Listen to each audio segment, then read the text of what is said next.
This is my continuation recitation in Rule 6. The maneuverability of the vessel with special reference to stopping, distance, and turning ability in the prevailing condition.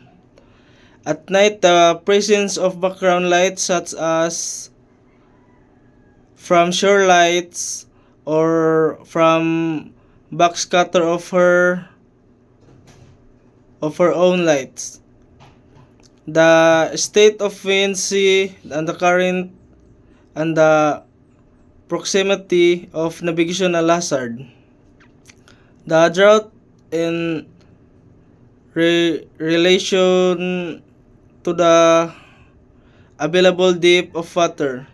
Section B. Additional by vessel with operation radar.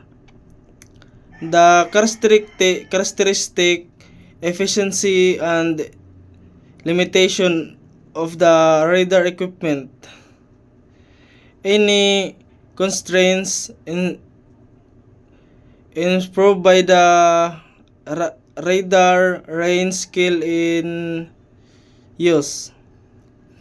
The effect of radar detection of the sea, state, weather, and other sources of interference.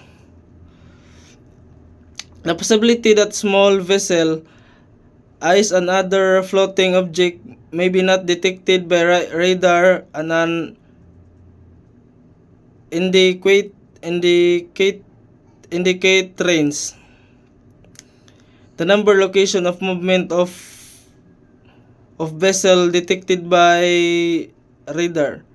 The more exact assessment of the visibility that may be possible when the radar is used to determine the range of vessel of other objection in the vicinity.